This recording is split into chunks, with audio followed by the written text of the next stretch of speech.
인사드리겠습니다. 안녕하세요. 예. 파레토라는 사람이 하루는 유심히 개미들을 관찰을 해봤습니다. 관찰을 해봤는데 그 개미가 100마리가 있으면 우리 개미 하면은 어떤 이미지입니까? 열심히 일하는 그런 부지런함의 어떤 표상으로 인식하고 있는데, 실제로 이 개미들을 관찰해 보니까 100마리 중에 20마리만 일을 하더랍니다. 100마리 중에. 그러니까 우리가 생각했던 것과는 조금 다른 그런 면모가 있는데, 그래서 그 열심히 일하는 20마리를 따로 구분을 했더니, 그러면 그 20마리가 다 열심히 일을 하는가? 또 그게 아니라 그 중에서 또 20%만이 열심히 일을 하더라는 것입니다. 그런데 놀라운 것은 일을 안 하고 있던 이 80마리를 또 따로 떼어놓으니까 그 중에서도 또 20%가 열심히 일을 하더라는 것입니다. 그래서 이것이 파레토의 법칙이라고 합니다. 뭐냐면 어떤 공동체가 있으면 모두가 동일한 어떤 분량과 열심으로 일을 하는 것이 아니라 그 중에서 20% 정도만이 일을 열심히 하고, 물론 그 80%가 일을 안 하는 것은 아닌데 그 20%가 전체 성과의 80%를 낸다라고 하는 것이 파레토의 법칙이라고 합니다. 오늘 본문은 느헤미야 11장인데요.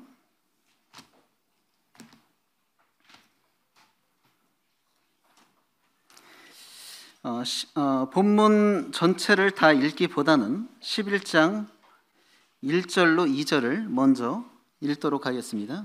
자, 시작. 백성의 지도자들은 예루살렘에 거주하였고 그 남은 백성은 제비 뽑아 10분의 1은 거룩한 성 예루살렘에서 거주하게 하고 그 10분의 9는 다른 성읍에 거주하게 하였으며, 예루살렘에 거주하기를 자원하는 모든 자를 위하여 백성들이 복을 빌었느니라. 이제 느헤미야의 주도하에 성벽 재건이 마쳐졌습니다.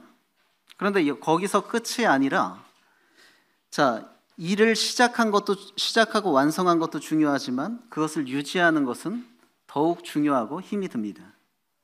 지금 어떤 문제가 있었는가 하면, 이 황폐했던 예루살렘에 이제 성벽을 세웠는데 이 성벽을 세우고 나서 이것을 유지하고 지키는 데 있어서 사람이 없었습니다.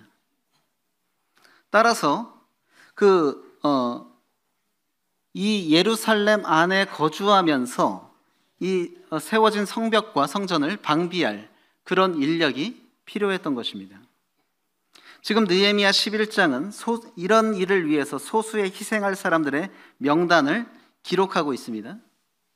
당시 예루살렘은 여우가 지나다닐 정도로 황폐했던 곳이었고 이제 막 성벽 재건을 마친 상태였으므로 대적들의 메인 타켓이 되는 위험한 도시였습니다. 오늘날은 우리가 윤택한 삶을 살기 위해서 도시로 가잖아요. 근데 고대 사회는 그렇지가 않았죠. 윤택한 삶을 살기 위해서는 도시로 가야 하는 것이 아니라 농경 사회였기 때문에 농업을 할 수 있는 그런 곳에 가야 합니다.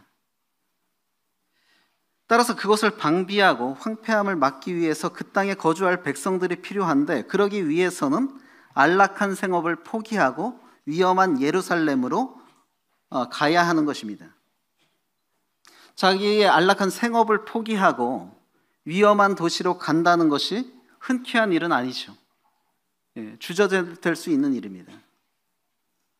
그러나 거기를 방비할 사람들은 분명히 필요합니다. 그러기에 지금 내린 조처가 백성 중에서 제비를 뽑아서 10분의 1을 10명 중 1명은 예루살렘에 거주하게 하는 그런 조치를 취했던 것입니다. 즉 제비 뽑혀서 예루살렘에 거주하게 된 백성들은 어떻게 보면 다른 백성들보다 자신의 삶을 희생할 수밖에 없었던 것이죠. 10명 중 1명은. 오늘날의 그리스도인들도요, 하나님의 일에 가치를 두는데, 제가 한번 이렇게 여쭤보겠습니다. 독도 우리 땅입니까? 우리 땅이죠. 지켜야 되죠. 그러면 만약에 그 땅을 지키기 위해서 누군가 거주할 사람이 필요하다. 자원하십시오 하면 그 독도 가시겠습니까? 가시겠어요? 갈매기밖에 없는 그곳에. 근데 중요하다면서요. 지켜야 된다면서요. 예? 예, 물론 군인 아저씨들이 지금 지키고 있지만, 예.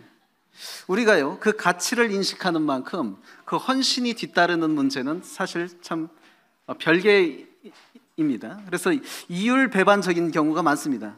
누군가는 지켜야 돼. 근데 나는 싫어. 이 예루살렘 지금 성벽 재건도 마찬가지입니다. 누군가는 거기를 지켜야 됩니다. 그런데 거기를 지키러 가기 위해서는, 예루살렘에 거주하기 위해서는 나의 것을 희생해야 합니다. 그렇기 때문에 누군가는 지켜야 하지만 나는 가고 싶지 않다라는 마음이 인간적으로는 생길 수밖에 없습니다. 오늘날의 그리스도인들도요 하나님의 일에 가치를 둡니다. 그런데요 주를 위한 일의 양과 헌신의 정도가 동일하지는 않습니다. 교회 일이 중요하다는 것은 알지만 주의 일을 감당하는 양이 동일하지 않아요. 열정도 동일하지 않고, 어떤 성도들은 다른 성도들보다 몇 배의 수고를 감당하고 있으며 실로 그들의 차별화된 수고로 인해서 교회와 다른 성도들이 유익을 얻고 있습니다. 저희 교회가 이제 마에 200명을 넘어섰지 않습니까? 예, 물론 사람의 머릿수로 부흥의 정도를 평가할 수만은 없습니다. 그럼에도 불구하고 부흥되는 교회에는 사람이 모여지게 된다는 것도 부인할 수 없습니다. 우리가 여기서 성도들이 더 늘어난다면 사실요 이 파레토의 법칙, 즉 전체의 20%에게 일이 집중되고 그들에 의해서 대부분의 일의 성과가 나타나는 것, 이런 현상은 더욱더 심화될 것입니다. 사람이 늘어날수록. 그런 분들의 희생을 생각할 때 우리는 같은 성도로서 내가 못하는 만큼 다른 그것을 감당하고 있는, 더 열심히 하는, 더 많이 수고하는 그런 성도들의 그런 수고와 희생을 감사하고 귀하게 여겨야 할 것입니다. 마치 이 예루살렘 성벽을 방비하기 위해서 자신의 모든 것을 희생하고 예루살렘에 거주하러 들어갔던 그 10분의 1 되는 백성들, 그 백성들처럼 누군가는 내가 수고했어야 하는 일을 더 수고함으로 교회를 유익하게 하고 그 안에 속해 있는 성도인 나를 유익하게 하고 있다는 것에 대해서 우리는 감사하고 귀하게 여겨야 합니다. 그런데 만일 내가 그 소수의 희생대열로 부름받는다면 어떻겠습니까? 열심히 일해야 되는 20%, 거기에 내가 부름받는다면 기꺼이 가시겠습니까? 저는 이 말을 하는 것이 파레토의 법칙에 의해서 열심히 일하는 20%, 그리고 비교적 그것보다 일하지 않는 80%, 이 80%의 성도들을 정죄하려고 오늘 메시지를 전하는 것이 결코 아닙니다. 이 파레토의 법칙에 의해서 교회에 그런 인력이 편성된다면 20%는 또 열심히 하고 80%는 그보다 비교적 일을 안 한다는 소리인데, 서로를 판단하게 하고자 해서 이 메시지를 하는 것이 아닙니다. 자, 그런데 내가 그 20%의 소수의 희생대열로 부름받는다면 흔쾌히 응하겠는가? 그런 분들의 희생은 귀하게 여기지만 나는 그렇게 하고 싶지 않은 이율배반적인 마음은 들지 않는가? 자원함으로 하던, 상황에 떠밀려 하던 소수의 희생대열에 속하게 된다면 불평하지 않을 자신이 있는가? 사실요, 남들보다 더 수고하게 되면 시간이 지나면서 마음 가운데 어떤 마음이 생깁니까? 불만이 생깁니다. 왜 나만 이렇게 해야 돼? 왜 나만 이렇게 고생해야 돼? 이런 불만이 생기게 마련입니다. 저는 오늘 이 80%에 속하는 속해 있는 이런 사람들을 정죄하고자 하는 메시지가 아니라 오히려 그 20%에 속해 있는 사람들이 어떤 자세를 지녀야 하는지 그것에 대해서 교훈하기를 원합니다.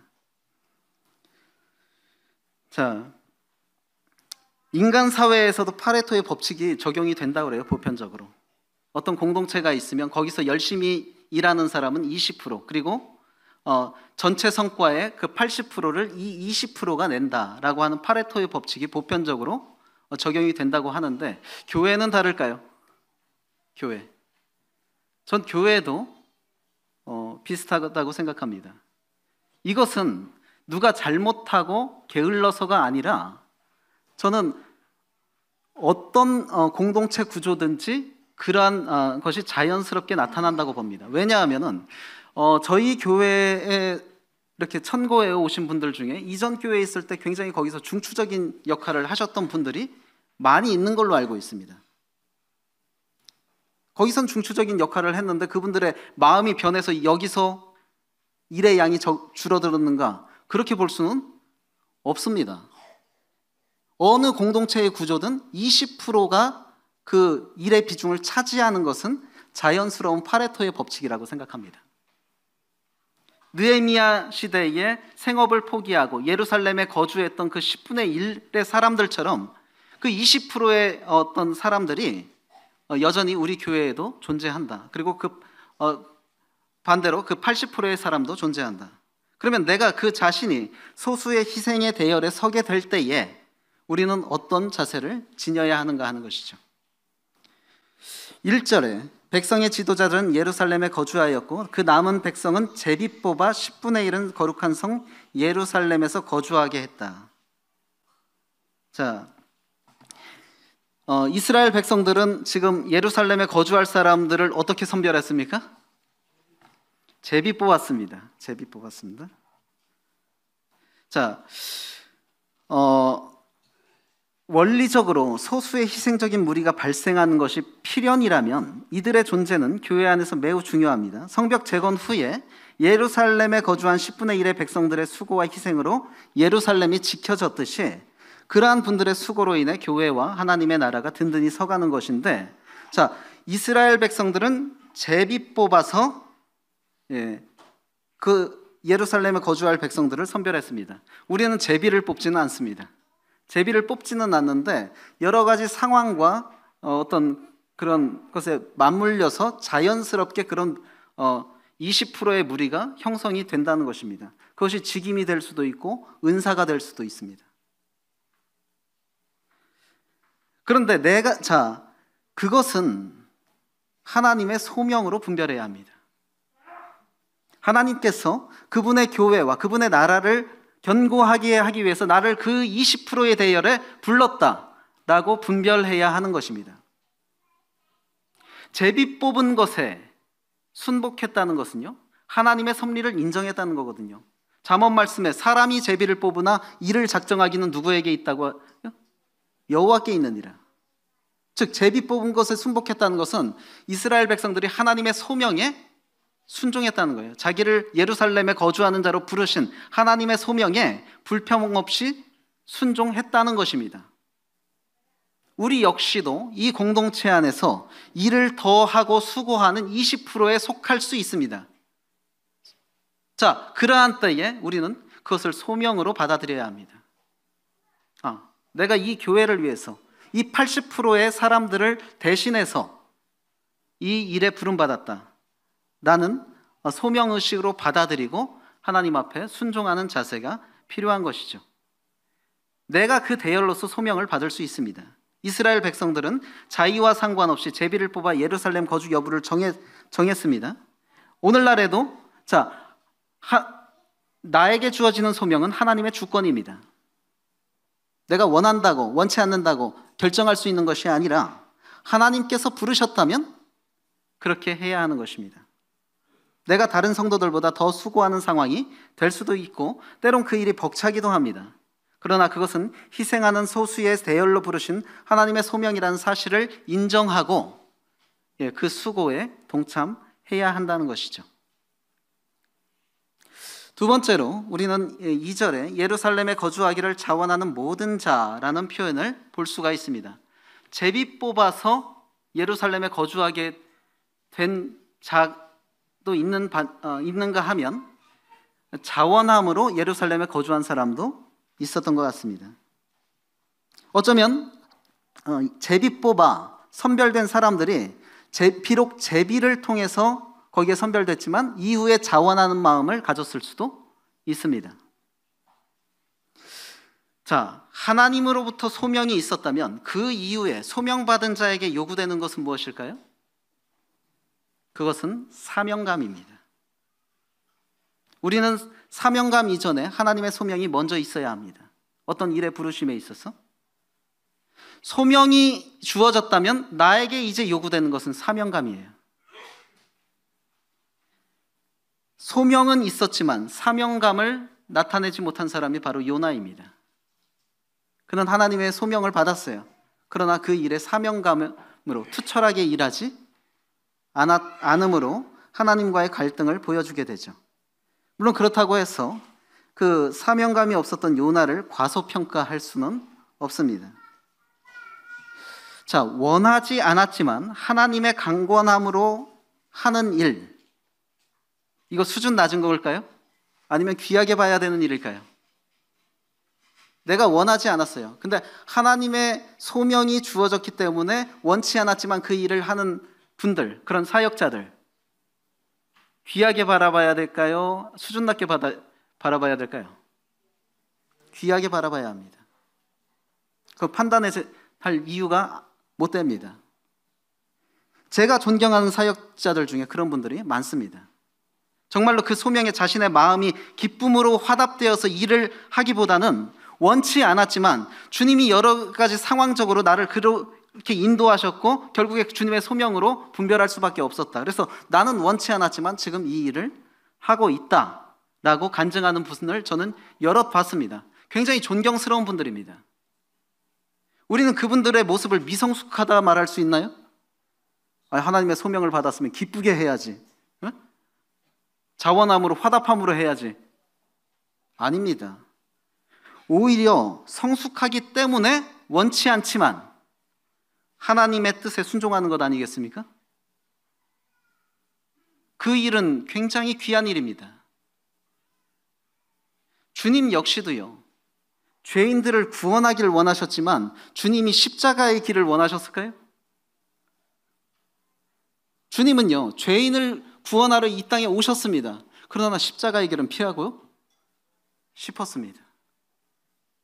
할 수만 있거든 이 잔을 내게서 옮기시옵소서. 이것이 주님의 바람이었습니다. 원한 길이 아니었어요. 그 십자가의 길 자체는 죄인을 구원하는 것은 원하셨지만 십자가의 길은 너무나 고통스러운 길이었기 때문에 인간적으로 주님은 그것을 원치 않으셨습니다. 그러나 순복하셨죠.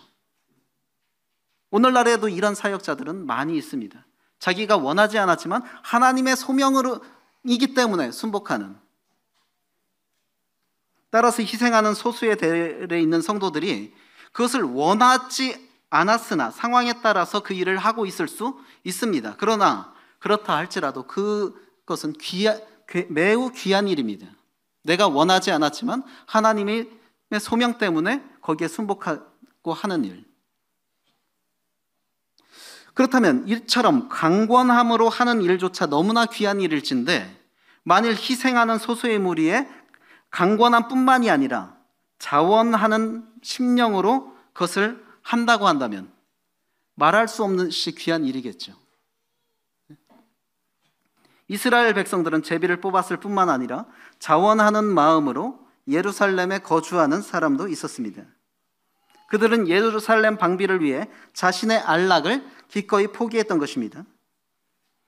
자, 교회 안에서도 필연적으로 파레토의 법칙이 생겨서 20%의 사람에게 일이 집중이 되고 이들의 수고로 인해서 80%의 그 교회의 성과가 이루어진다고 한다면 이렇게 필연적으로 생기게 되는 희생하는 소수의 무리에 떠밀려서가 아니라 자원함으로 임한다면 얼마나 아름답겠습니까?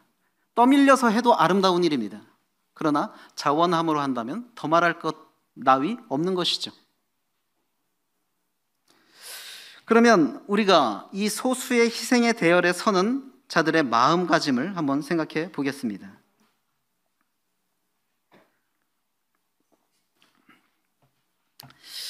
자, 남보다 내가 더 고생하고 수고하면 시간이 지나면서 뭐가 생깁니까? 마음 가운데? 예, 불만이 생기죠. 성도들의, 그리고 나보다 일을 적게 하는 성도들에 대한 원망이 생깁니다. 예, 불만이 생깁니다. 자, 그런데요, 내가 소수의 희생하는 대열에 서서 수고한 것은 어찌됐든 하나님의 교회를, 그리스도의 몸된 교회를 잘 세우기 위해서 그렇게 한 것입니다. 그런데 그 일을 계속 하다가 보니까 쓴뿌리가 생긴단 말이에요. 다른 성도들에 대해서, 그리고 교회의 어떤 그런 지침에 대해서 쓴뿌리가 생겨요. 자, 그러면 사탄은 그걸 가만히 둘까요? 사탄은 반드시 그것을 교회를 무너뜨리는 무기로 사용할 것입니다. 그러니까 얼마나 안타까운 일입니까? 교회를 세우기 위해서 내가 소수의 희생 대열에서 수고했는데 그 안에서 생기는 쓴뿌리로 인해서 교회를 무너뜨리라는 사탄에게 무기를 제공했다 하는 것은 굉장히 안타까운 일이 되는 것입니다. 그래서요, 우리는 이러한 희생의 소수의 대열에 서게 될 때에 판단하는 마음을 갖지 말아야 합니다. 그것은 사탄에게 아주 치명적인 무기를 제공하는 것과 같습니다. 교회를 무너뜨리라는 사탄에게. 저는 청년 때에 철이 없었을 때 구원받고서요, 밥 먹고 나면 그냥 기타 치는 데 몰두했어요. 아주 기타밖에 안 보였어요. 그런데 그 앞에서 청소기를 들고 어떤 형제님은 계속 청소를 했습니다. 365일. 근데 그 형제님이요, 저한테 충분히 그렇게 말할 수 있었거든요. 형제, 나랑 같이 청소 좀 하지. 충분히 그렇게 말할 수 있었는데 한 번도 그렇게 말씀하신 적이 없습니다. 제가 철 들고 나니까 그분이 그렇게 생각이 나요. 생각이 나서 군대 갔다 온 이후로 청소기를 도맡아서 했습니다. 그분 생각하면서 그분이 정말 나에게 오래 참아줬구나. 그런데요, 우리가 주님의 일을 하면서 누군가를 판단하는 쪽으로 나간다면 정말 그것이 주님의 참다운 일일까요? 그것은 참다운 주님의 일로 귀결되지 않습니다. 내가 주님의 일을 하는 것, 그것 자체에 가치를 둬야 합니다. 남이 하고 안 하고 그것을 신경 쓰면요, 본래 취지를 벗어나게 됩니다. 우리는요, 다른 성도들에 대해서요, 죄와 진리의 문제에 대해서는 싸워야 합니다. 죄 문제 갖고는 싸워야 돼요. 또한 진리를 훼손하는 이 문제 갖고는 싸워야 돼요. 성도들일지라도. 그런데 믿음의 분량의 문제로는 싸워서는 안 됩니다. 로마서 14장에 뭐라고 말하고 있습니까? 연약한 자를 판단하라? 연약한 자를 받으라고 했습니다. 믿음의 분량이 적은 것은 판단의 대상이 아닙니다. 받고 포용해야 되는 대상입니다. 근데 우리가 싸우는 많은 일을 보십시오. 그게 죄의 문제입니까? 진리의 문제입니까? 어떤 문제예요? 믿음의 분량의 문제가 때문에 싸우는 경우가 많아요. 나는 이 정도 하는데 왜 당신은 그렇게 못하느냐, 이런 식이죠. 믿음의 분량은 싸울 문제가 아니에요. 서로 받아야 하는 문제입니다. 로마서 14장 1절에 서로 받으라고 했지 판단하라고 하지 않았습니다. 믿음의 분량의 문제를 가지고. 믿음이 적은 성도들, 성숙하지 못한 성도들 있을 수 있죠. 근데 판단의 대상이 아닙니다. 받아줘야 되는 대상인 것이죠. 느헤미야 11장에 등장하는 예루살렘에 거주하는 선별된 백성은요, 총 5무리로 볼 수 있습니다. 유다 지파, 베냐민 지파, 제사장, 레위 집인, 성전 봉사자, 이렇게 5무리입니다. 이들이 희생적으로 예루살렘에 거주하고자 하는 목적과 정체성은 다소 차이가 있는데 우리는 이것을 통해서 희생의 대열에 서는 사람들의 마음가짐에 대해서 교훈받기를 원합니다. 자, 내가 20%의 희생의 대열에 섰다고 해서 다른 성도를 판단하면 안 된다고 그랬죠. 자, 어떤 자세로 그 20%의 대열에서 일해야 하는가? 우린 첫째로 주님의 나라를 고대하는 마음으로 소수의 희생 대열에 서야 합니다. 이 예루살렘에 거주하는 유다 지파와 베냐민 지파를 보겠습니다. 유다와 베냐민 지파는요, 그들이 분배받은 지역이 예루살렘 인근이었어요. 유다 지파는 예루살렘을 포함하고 있었고 베냐민 지파는 바로 그 위쪽으로서 예루살렘에 근접한 땅을 분배받았던 지파입니다. 그런데 왕국이 분열됐을 때에도 이 두 지파는 여로보암을 쫓지 않았습니다. 여로보암을 쫓지 않고 통일 왕국 다윗 왕조의 정체성을 유지했던 지파입니다. 자, 그들이 다윗 왕조의 계승을 중요하게 여겼다는 것은 이것은 무엇이냐? 메시아의 도래와 관련이 있습니다. 자, 메시아이신 그리스도가 누구의 자손으로 출생할 것입니까? 앞으로? 다윗의 자손으로 출생하실 거거든요. 그런데 그 다윗 왕조의 계승을 중요하게 여겼던 지파가 유다 지파와 베냐민 지파입니다. 따라서 그리스도가 다윗의 자손으로 나실 것인데 그 다윗 왕조를 중요하게 여기고 계승했다는 것은 이들이 주의 나라를 고대하는 자로서의 자세로서 그 예루살렘에 거주했다고 할 수 있습니다. 더욱이 성전과 성벽 재건은 메시아의 도래를 위한 선행 사업이었습니다. 메시아를 기다립니다. 그냥 말로만 기다립니까?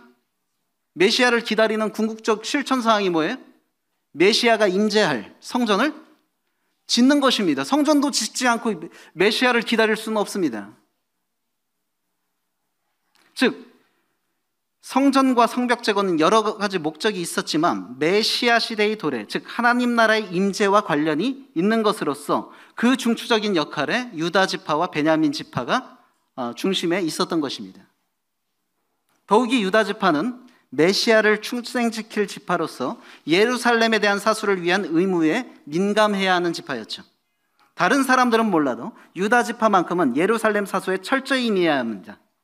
그로 인해서 그들은 예루살렘에 거주하길 주저하지 않았고 자신들에게 주어진 소명을 빗대어 자신들의 사명감에 충실했던 것입니다. 그런 이들의 모습은 바로 하나님의 나라를 기다리는 그런 고대하는 자세로부터 나온 충성된 모습이라고 할 수 있죠. 우리 역시도요, 주의 재림을 기다립니다. 말로만 기다립니까? 어떻게 기다려야 됩니까?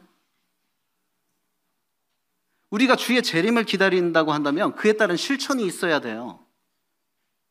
그것이 무엇이냐? 그분의 출현에 앞서 우리에게 주어진 사명에 충실해야 하는 것입니다. 그것이 주님의 재림을 기다리는 자의 모습입니다. 만일 내가 하나님으로부터 희생하는 소수의 무리로 부름받았다고 할지라도 하나님의 나라를 확장시키고 주의 재림을 준비하는 마음으로 그 소명에 충실해야 합니다. 주님이 언제 오십니까? 주님이 언제 오세요? 우리는 그 날과 시는 모릅니다. 그러나 분명히 알 수 있는 것은 교회가 완성될 때 주님이 오신다는 것입니다. 그러면 우리가 주님의 재림을 기다린다면 무엇을 위해 힘써야 되는 것입니까? 그리스도의 몸된 교회의 완성을 위해 힘써야 합니다. 그런데 그것에 힘쓰지 않으면서 주님의 재림을 기다린다. 그것은 어불성설입니다. 그렇다면 나는 주님의 재림을 기다리는 자로서 어떤 실천을 하고 있습니까? 그리스도를 기다리고 그분의 나라가 기다려진다면 우리는 우리의 사명에 충실함으로 그리스도의 몸된 교회를 완성해 나가는데 계속해서 기여하려고 노력해야 할 것이고, 특히 파레토의 법칙에 의해서 그 20%의 소수의 대열에 내가 부름받았다고 한다면 더더욱 그런 자세로 임해야 하는 것입니다. 불평불만을 가질 것이 아니라. 두 번째로 우리가 이 소수의 희생에 하는 무리로 부름받았다면 두 번째로 우리는 예배자의 심령으로 희생하는 소수의 대열에 서야 할 것입니다. 자, 10절부터 18절에 예루살렘에 거주하는 무리 중에 누가 등장합니까? 제사장과 레위인이 등장합니다. 제사장과 레위인은 예배를 담당하는 사람들이죠. 예배라는 것은요, 특정한 형식을 갖추고 예식을 행하는 것에서 더 넓혀서 이렇게 정의해 보면 어떻습니까? 하나님을 기쁘시게 하는 모든 것이 예배다. 이렇게 넓게 적용할 수 있겠습니까?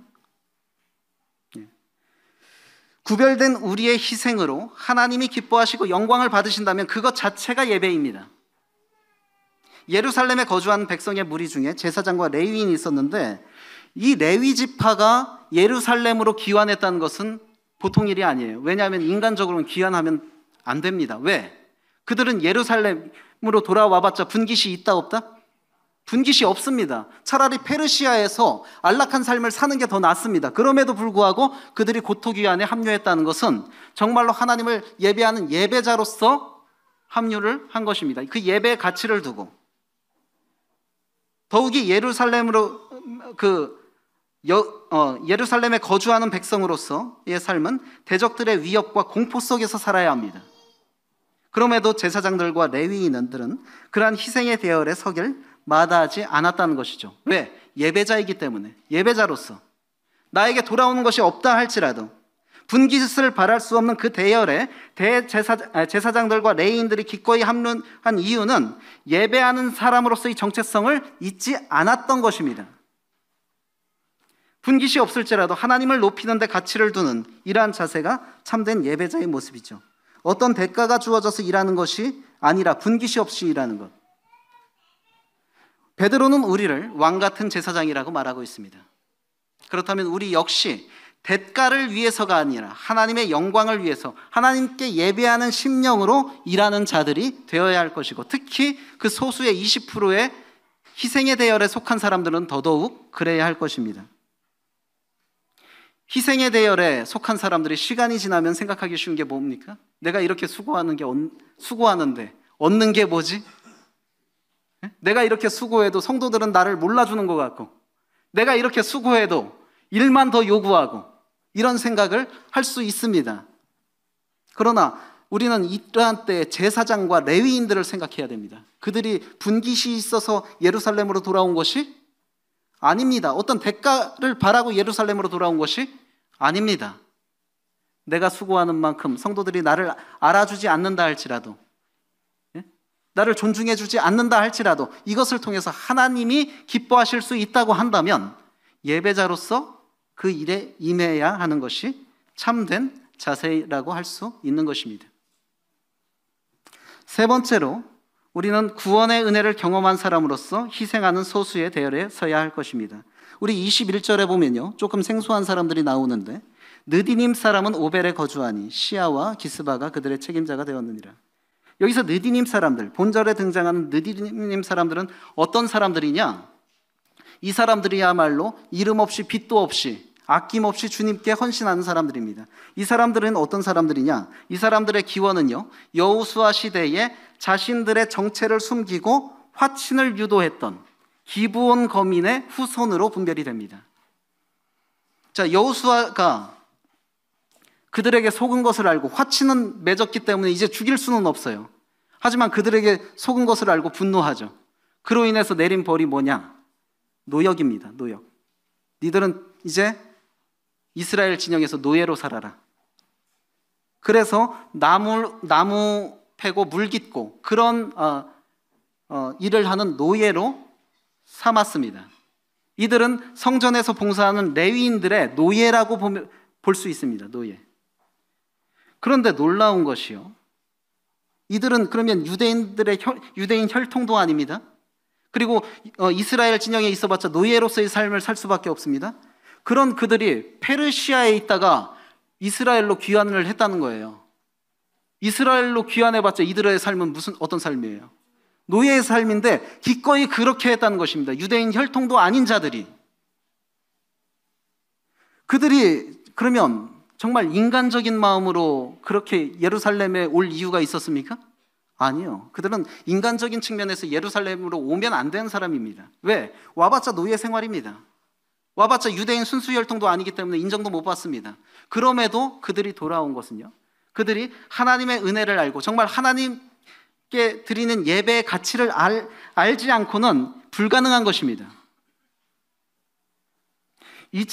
그들은요 비록 노예처럼 생활했지만 여호수아의 칼에 죽지 않은 것으로 인해서 하나님 안에서 위안을 삼고 하나님께 감사했으며 진정으로 하나님을 경외하는데 이르게 되었던 것으로 보여집니다. 목숨을 건졌는데 노예의 삶이 어때? 이런 것이죠. 2차 대전 때 오스카 쉰들러라는 사람이 있었죠. 이 사람은 원래 나치 부역자였는데요. 나치에 의해서 학살되는 유태인들을 보고서 심경에 갈등을 겪습니다. 그리고 자신의 재력을 이용해서 그 1100명의 유태인을 자기 공장의 직원으로 채용합니다. 그리고 일을 시킵니다. 이 1100명의 그 유태인 직원들은 오스카 쉰들러의 그 채용으로 인해서 목숨을 건졌습니다. 그런데요, 오스카 쉰들러가 그들에게 일 시키면서 월급 줬을까요? 안 줬을까요? 줄 수가 없었습니다. 줄 수가 없었어요. 왜? 그들의 노동의 질은 굉장히 낮았습니다. 생산성이 없는 노동이었습니다. 자, 그런데 유태인들이 자기들에게 봉급도 주지 않으면서 일을 시키는 쉰들러를 원망했을까요? 아니요. 늘 감사했습니다. 월급도 못 받으면서 일하지만은 늘 감사했어요. 왜?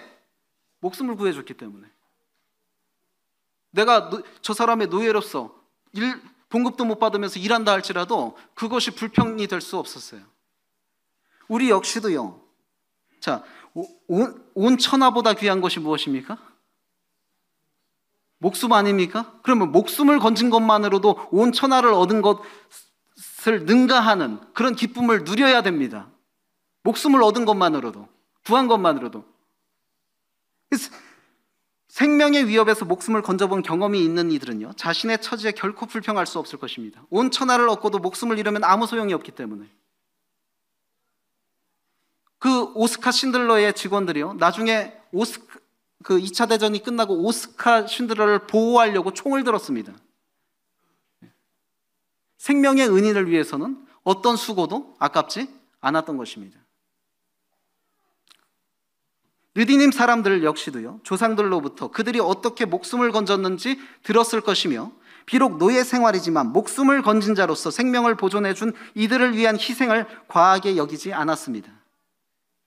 불평하지 않았습니다. 더 나아가서 그들은 하나님을 향한 굳건한 신앙으로 나아갔으며 바벨론 포로기 이후에 예루살렘으로 돌아온 것을 통해서 얼마나 그들이 하나님을 사랑했는지 볼 수가 있습니다. 돌아와봤자 노예 생활인데 그것을 마다하지 않았다. 정말 하나님 사랑하지 않고는 불가능한 일입니다.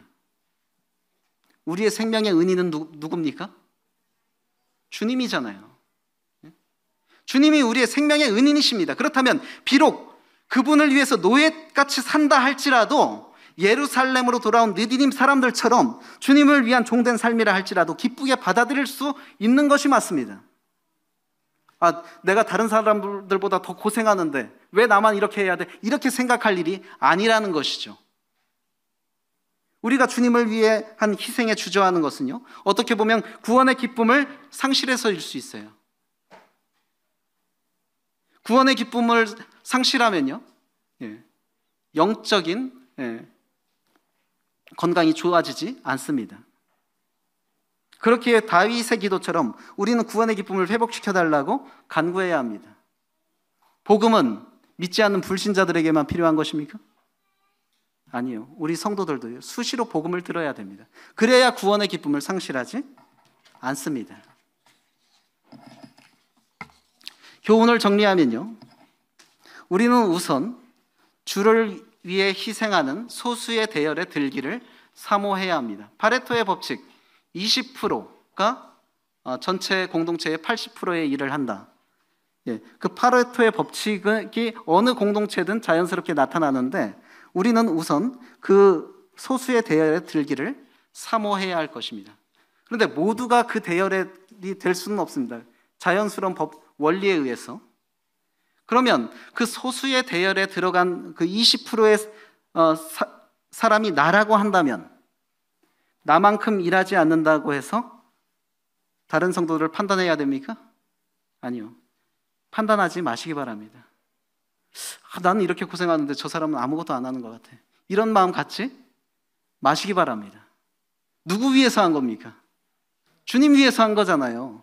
내가 어떤 대가를 바라고 하는 일이 아니잖아요. 또한 개인의 사정은 아무도 모릅니다. 어떤 사람은요, 어떤 성도들은 교제해 보면 정말 교회 일에 열심을 내고 싶은데 그 시간을 내게 될 때에, 즉 자신의 생업에 타격이 있고 또 그렇게 될 때 삶을 영위하기가 굉장히 어려워지는 그런 상황이라 동참하지 못하는 그런 분들도 있습니다. 그렇기 때문에 우리는 그 개인의 사정을 다 알 수 없기 때문에 함부로 판단하지 말아야 하는 것입니다. 그리고 또 우월감을 갖지 말아야 합니다. 내가 이렇게 수고하니까 또 어떤 마음이 듭니까? 목소리를 내고 싶은 그런 마음이 들 수도 있습니다. 이러한 것도 경계해야 합니다. 소수의 20%의 희생의 대열에 설 때 누구처럼 하라고요? 유다 지파와 베냐민 지파처럼 하나님의 나라를 고대하는 마음으로, 그리고 제사장과 레위 지파처럼 예배하는 마음으로, 그리고 느디님 사람들처럼 하나님의 은혜를 경험한 자의 마음으로 하나님께 봉사해야 합니다. 마지막으로 우리 2절 말씀, 11장 2절 말씀 같이 한번 읽어보겠습니다. 자, 시작. 예루살렘에 거주하기를 자원하는 모든 자를 위하여 백성들이 복을 빌었느니라.